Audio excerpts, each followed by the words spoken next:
Hello and welcome to the new and improved, formerly known as the Outlier Strength Show, now the Outlier Lifestyle with Nikki Weber.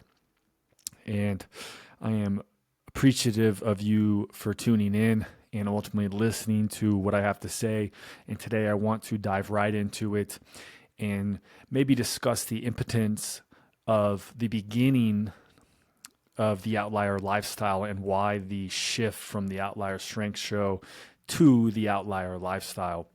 Why have I started to essentially navigate myself into a position to where I am making more of an impact within my own life and hopefully an impact in other people's lives outside of the scope of just physical health, outside of just the objective strength metrics and numbers, outside of trying to grow muscle mass or lose body fat, but really learning and teaching ourselves as men, starting with myself. This is why I'm here today, teaching and understanding that to be a good man, to be a man of service, to be a man of help and usefulness, it takes much more than just the physical. It takes much more than just what meets the eye. It takes in-depth knowledge and understanding of self. It takes an ability to connect with others, have strong, powerful, impactful relationships. And it also takes a deep knowing of purpose and what's important to you, so you can continue to pursue and put forth your best foot. And herein lies the transition from the Outlier Strength Show to the Outlier Lifestyle. We are much more than just the physical. And for a very long time, the pursuit of my career professionally, being a personal trainer, owning my own health and fitness business, now for 5 years, pursuing the growth of business and physical health relentlessly over the last 5-10 years, really. Going from, being out of shape to really learning how to optimize my health, take care of myself, lose weight, have a better image of myself, know how to strength train in the gym, how to improve mobility, how to decrease pain, know how to essentially create any outcome that I want physically. But also through that pursuit, building myself up professionally, going to college, getting multiple internships, putting an emphasis, a huge, large emphasis on the growth of business. But more importantly, at that time, the growth of monetary value. How can I position myself to make more money? And this is what my life revolved around and was consumed with from about the age of 21 all the way up until, recently, now that I'm 30. And I had successfully built myself up professionally, going from making $0 to well over six figures, well into the six figures, I should say. And something occurred to me and something happened. As I was making more money, as I was putting myself out there, as I was relentlessly growing, no matter how much I received, no matter the amount that I accumulated and started to make more of, there were a few constants in my life that weren't changing. One being I was never satisfied. I was never content. I was never grateful for what I had. Everything became a means to an end. Everything became just another step. And once I reached that step, once I put my foot on it, I lost sight of where my feet actually were, and I just continued to look up the staircase. growing as much as I could, as fast as I could. Like cancer, it has no reason for growth. It just continues to expand and to grow and to consume and leech onto everything that it's around. And it grows without purpose. And maybe in the beginning I had a purpose. I had a deep desire to improve myself and to better myself. But through that process of growth, I lost, in essence, who I was to a certain extent.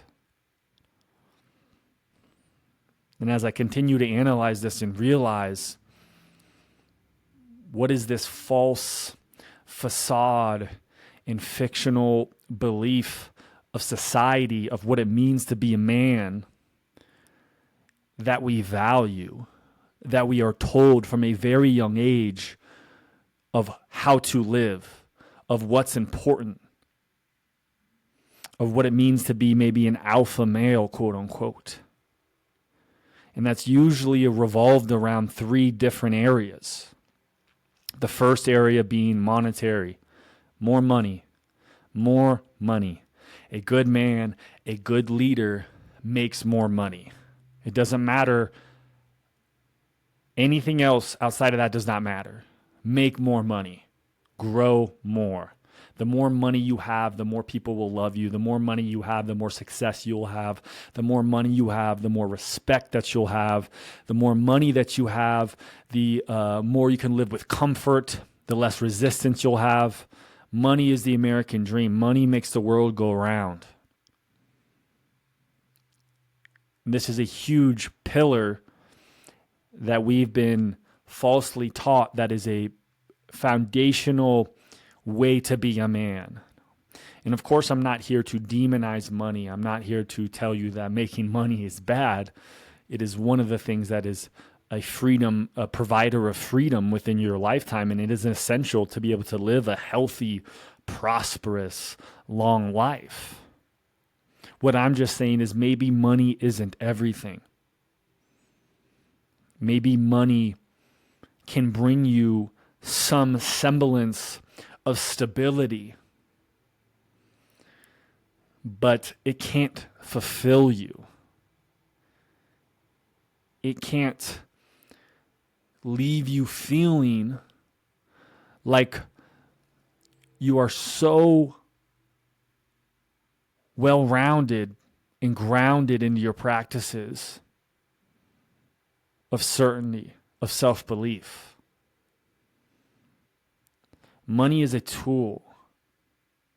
Money is an object. Money is a man-made concept and a construct that's been created by man. It's not truly tangible in some senses. You don't see squirrels going around exchanging dollars for acorns. And the unchecked consumerism and capitalization of America and the world has placed a large value and emphasis on money. And what I think is, if you don't have the skills, the traits, the life necessary to manage that money, to truly live in alignment with who you are, and knowing the dollar amount that's necessary for you to accomplish that. If you don't have that awareness, you will live a life of emptiness. I know this because I've lived it. I've gone from being literally having $0 to my name, asking my mom to help me out financially, to, like I said, making six figures. And at one point, quitting my job when I was dead broke with $0 in my pocket, but feeling more fulfilled than I had ever felt in my life. Having this deep sense of authenticity and of purpose and of sureness for the direction that I was going, knowing exactly who I was, who I wanted to be, but also what I had to do to get there. With $0 to my name, feeling so fulfilled, feeling so happy, feeling so certain for the direction that I was going. And on the flip end of that, I have made six figures before and have felt empty. I would use money as a way to distract myself from my emptiness, from my lack of fulfillment. I would spend it on objects to temporarily bring me pleasure, this low-level sense of pleasure that slowly fades and dissipates, only for me to want more of it, so I continue to search for more. Instead of asking myself, why do I want money? How can I use money to leverage me into a lifestyle that's important to me? Something that we'll get into within this series. So that's the first real value that we're placed and told upon as a young man in this life of importance. And again, reiterating, money is important. It has places, but it's not consuming. Money is infinite, right? You can't fill a void that can never end. Money is constantly being made, printed, and there's no ceiling to it. So how can you fill this emptiness inside of you with something that can never be accomplished? You can always make more money. There's no certain amount that's prescribed to you. So we begin to chase this ideology of more and more and more when there's no end in sight. Money, the very first, one of the strongest and first things we learn as young men, the importance of it. The second being materials, right? And this kind of coincides with money, but essentially, how can we accumulate more things? Right? A man with a lot of materials has a lot of status. He is of importance. If he drives a nice car, he must be a successful person. The shinier the car, the more success. The nicer the chain, the nicer the watch, the more status.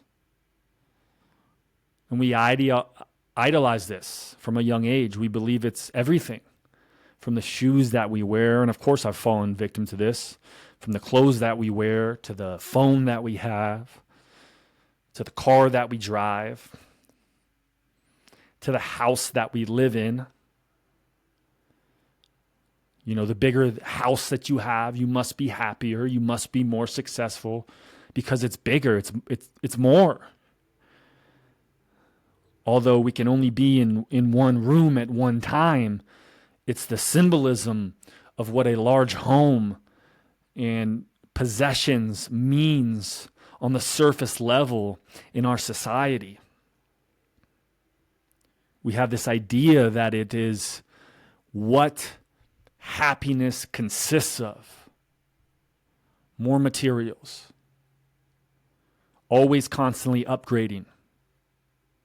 It never being enough, trapped in the consumption cycle of consumerism and capitalism, endlessly chasing that dragon that will always elude you. So we have money, we have material, and then last but not least, what we learn, or taught, I should say, from a very young age, is the importance of sex, of the more women that this man has, the more respect he obtains, the more status that he has. And from a young age, I was so insecure. I thought this was a way in a vehicle, in a vessel that would allow me to have more confidence, to build more self-esteem by having more sexual interactions with women. So what does the boy do here? He uses, he objectifies, he manipulates, right, to providing more circumstances so he can have more sexual activity in college and in high school and after college, just constantly looking for more pleasure, thinking that this quick, instant dopamine dump and release of pleasure would for some reason bring me fulfillment. And I always say there's a difference between pleasure and purpose. Purpose isn't always pleasurable. Pleasure in itself can come very quick. It can come very cheap. And we see this illusion being warped into our brain. We see it now on social media. We see it everywhere we look, right? More money, more materials, more women. And we're taught that's what success is. We're led to believe that this is the American dream. It's predicated off of this. And I was operating in this belief system for a very long time. Constantly chasing more money, constantly consuming more, getting more materials, constantly searching for more sex. And I had felt so empty, and I just chased the pursuit of growth. And for a while, it worked. I was completely controlled by my ego, the insecurity of not being enough, the insecurity of fear of failure, of fear of judgment, operating out of these fears, being shoved into action unwillingly, pushing myself into action out of the pursuit of being accepted as a man. And it took me such a long time to understand and realize that my navigation system had never been calibrated correctly.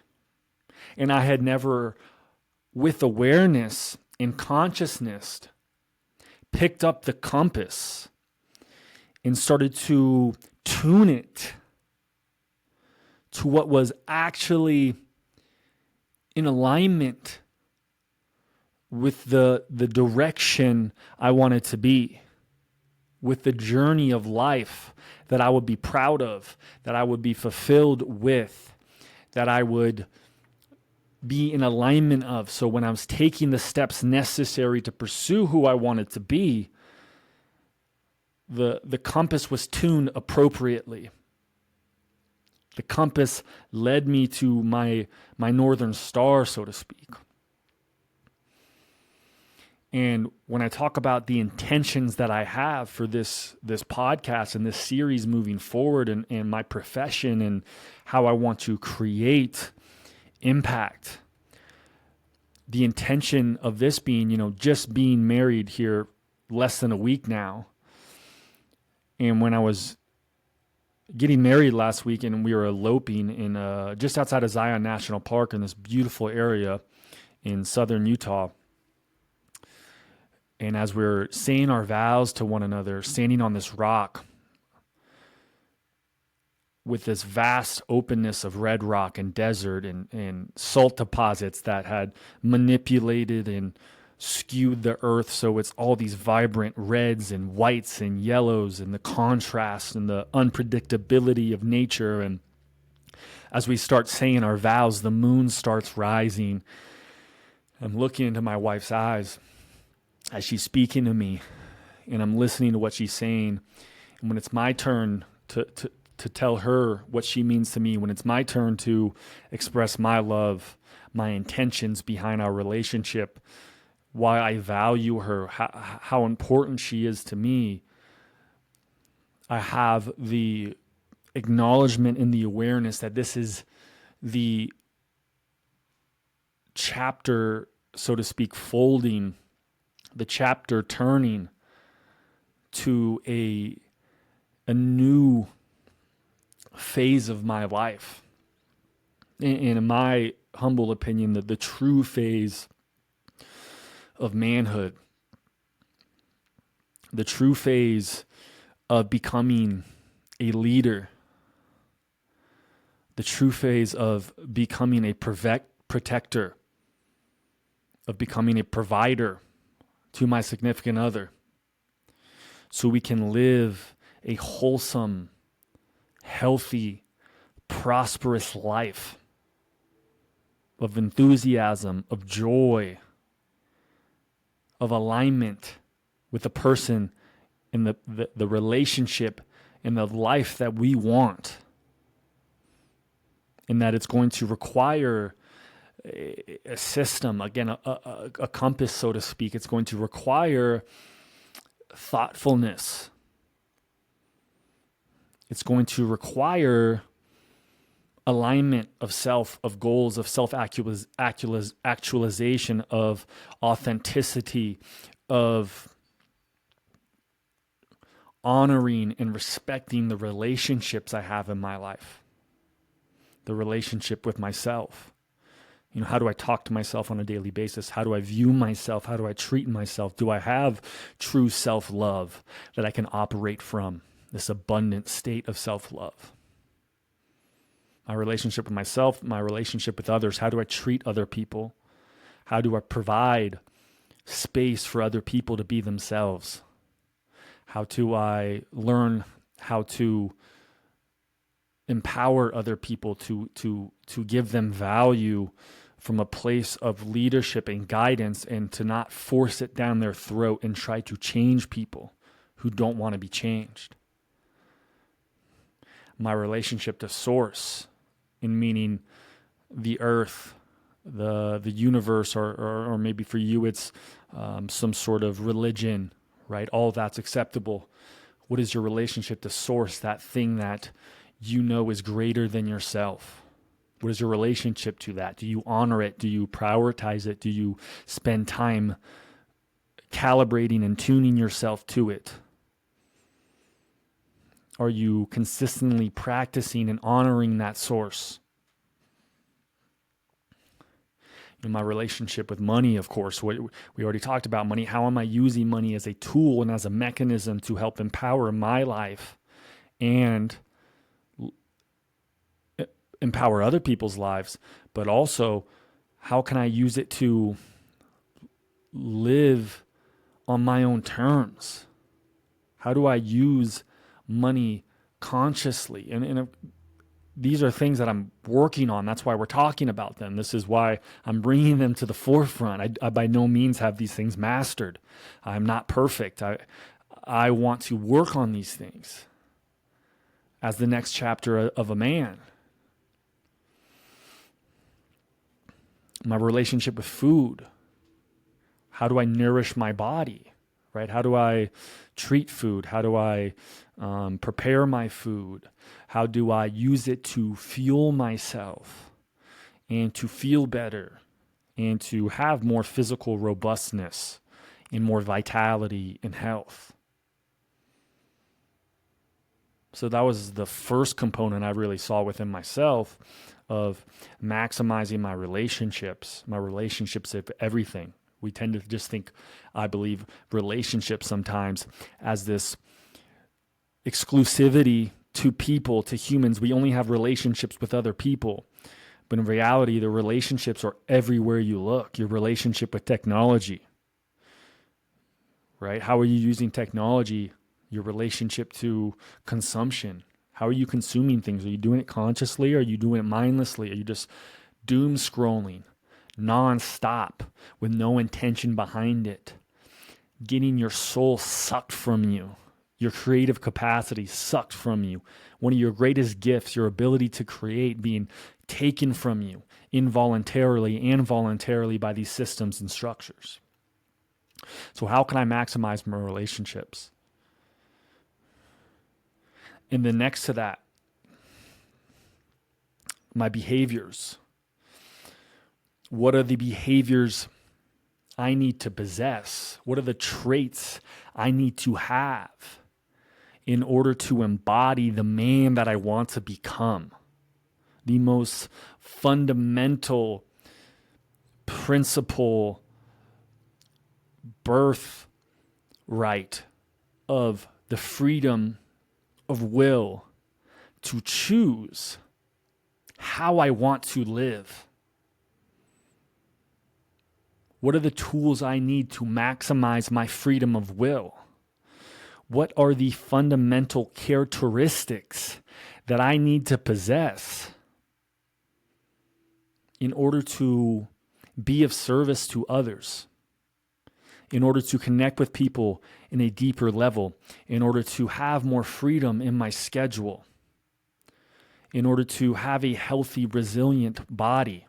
What are these behaviors, these ways of operation every single day that I need to embody in order to live the way I want to live, in order to make an impact that I want to live, so I can look back and be proud of the man that I am. And I've distilled these behaviors down to what I call the 5 pillars of every man, the 5 pillars of a good man, which we'll be discussing here in future episodes. So how can I maximize my relationships? How can I master the 5 pillars to have a foundation set for myself, a sturdy and firm surface nailed down and cemented into the earth,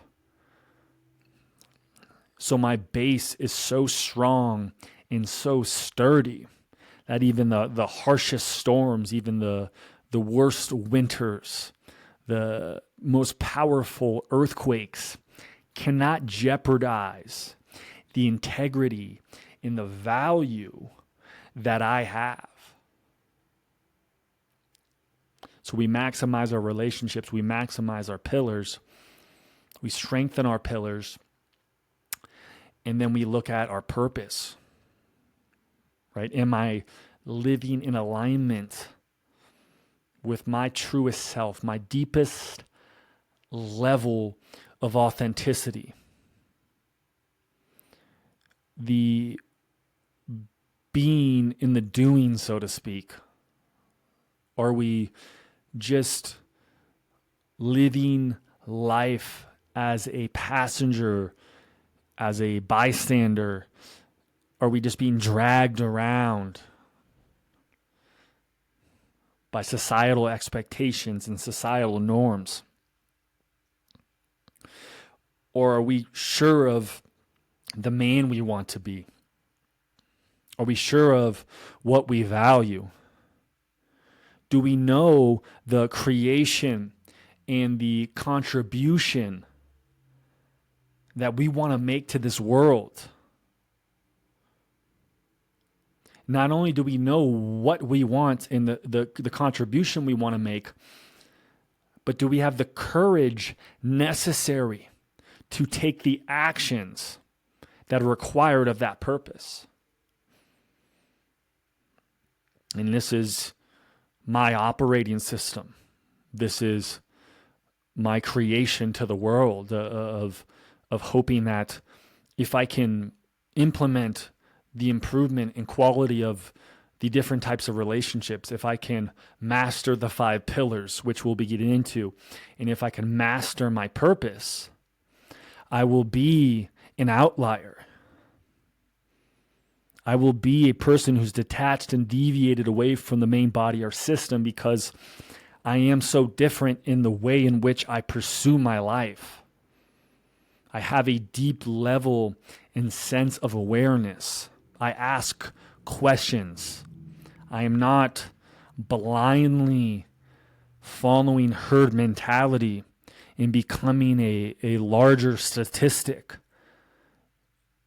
I am branching away from the norm. I'm living on my own terms. I'm maximizing my relationships. I'm maximizing the behaviors and traits of a good man. And I am following, actively pursuing and living my purpose. And as a result, just by me doing that, just by me living in this manner, others have the opportunity to see that and to want that for themselves. To see that there is another way of living. To see that you can do things more thoughtfully. You can become much more wise and educated with your decision-making processes. You can have tough, difficult conversations with yourself, but also with others. You can objectively look at and set goals and systematically and strategically accomplish them with a form of effortlessness. The effortlessness coming from lack of stress, lack of anxiety, lack of forced execution, but more naturalness, more natural feeling, more flow, more rhythm, more balance, more precision, more depth, more impact. So my intentions here are to really build that foundation for myself so I can be a better man as I commit my hand into marriage, but also so I can hopefully create this auditorial and visual timestamp. So if anybody looks back on this, whether it be my future kids, which I'm not even sure if I'm going to have kids, or friends, or the children of friends, and they want to go back and look and see, who was Nikki as a man? Who was Nikki Ray Weber as a man? How did he live? What was important to him? And maybe, just maybe, that somebody will see it and they might pick up a thing or two. And it might add an increase in positive energy to this universe in a time that I believe has never been more disarrayed, never been more divided, never been more blinded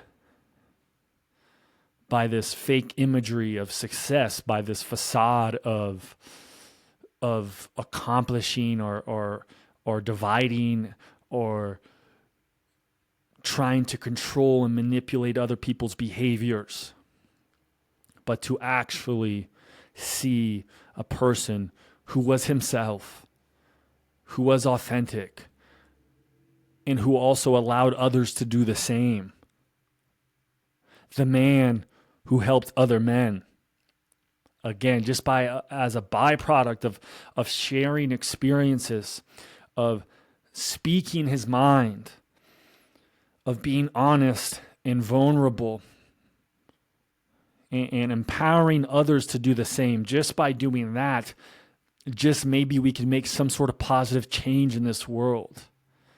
And, the last objective or reason why I'm doing this is, I believe my right as a human being that the universe gave the human species for some reason. Maybe you believe in Christianity or another religion. I'm a little more spiritual on that end of things. Whoever the creator was, for some reason, the human species, we have this capacity, unlike anything else we can see with the naked eye.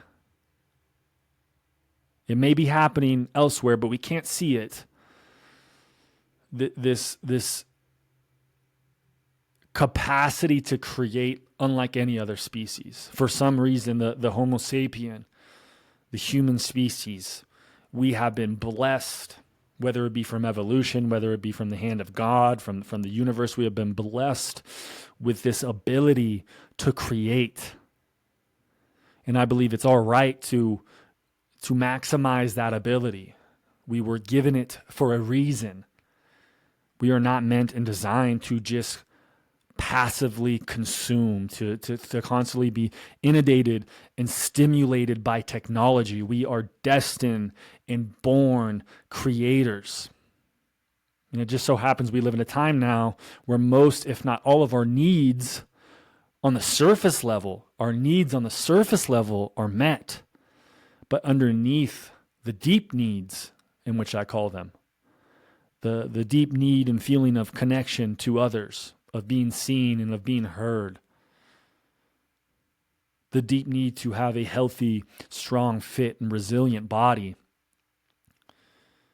the deep desires to have those things have never been more separated from the general society. While we have these, over exotic pleasures at our disposal. We have phones. We can eat anything we want at all times. For the most part, we can go out to eat. We can go watch shows. We can watch TV all night. They're not fulfilling. Creation in itself is fulfilling because it requires you. It requires your discipline, your effort. It requires action. Passive consumption requires little to no action most times. But creation, the creation of man, of woman, is one of the greatest gifts, I believe, that we can give the world. So as we embark on this journey together, we'll be getting into the 5 pillars, which we'll be talking about here in the next episode. We'll be getting into the fundamentals of relationships, relationship building with all the different types of relationships, but also to maximizing your purpose, how to find your purpose, how to navigate your purpose, and how to continue to achieve the things that you want inside of that. So I'm really looking forward and grateful for anybody who's tuned in to this and has listened this far. If you think anybody else needs to hear this, please share this, spread the message. And I look forward to continuing to share my creation, my contribution with you so we can grow together, so we can improve together. So thank you so much. Stay tuned, and we will talk soon.